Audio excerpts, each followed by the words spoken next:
Your Boyfriend Diary. Episode 22. The 18th of September, 2025. Thursday. 2:30 p.m. You can't stop thinking about DJ Duncan. On the one hand, you're happy that he's moved on and found someone who'd be there for him. On the other hand, you're confused and angry as you were certain he'd always be yours somehow. You realize that you have to tell Duncan the truth. If it really was goodbye, Duncan surely deserved to know why you ended things so suddenly. Marcus, your close friend, drops you at a birthday party Duncan is playing at. You're relieved to see no sign of Lola anywhere. Bless her, but you don't need to see her right now. When Duncan's set finally finishes, you find Duncan having a short break outside. You softly call his name, catching him off guard. Duncan stands up and greets you. His hair is wet against his forehead. His cheeks are blush and red. He seems a bit exhausted. He asks if he may get you a drink, but you say it's okay. He asks what you're doing here, and is smitten when you say you're here to see him. You tell Duncan you're sorry for abruptly ending things with him. Duncan says you really can't start telling him this now, but you plead. You admit that you'd regret never saying how you feel.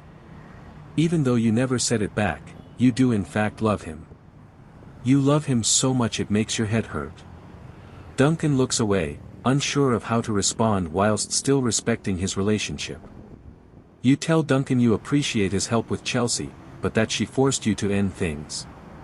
You tell him Chelsea threatened to ban Duncan from the country if you two continued dating. Duncan scratches his head. He asks if Chelsea can even do that. You remind him that Chelsea's father is in the lead for presidential elections. Chelsea can technically do anything at this point. Duncan takes a moment to ponder everything. You stare at him as he digests the news. His green eyes, tall figure, and long fingers still tug at your heartstrings.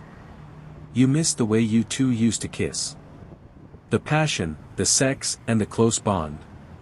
The late nights and lazy mornings. But none of it matters now. Duncan turns to you and says he wishes you told him all this sooner. You tell him you were scared.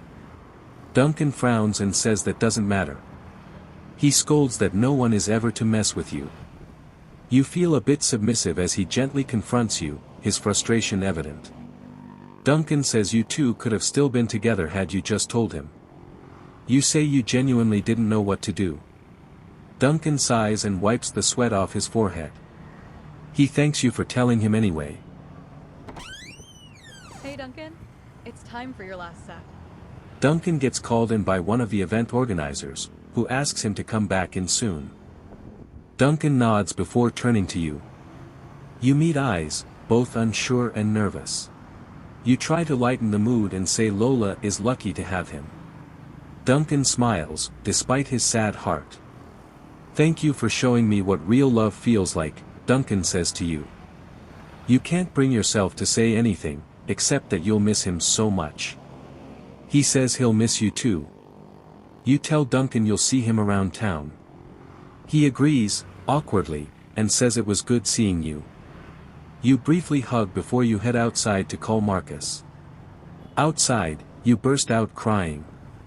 You sob like a baby, sad that you've fully lost him. You cry as Marcus pulls up with Emily. They comfort you in the car and try to console you,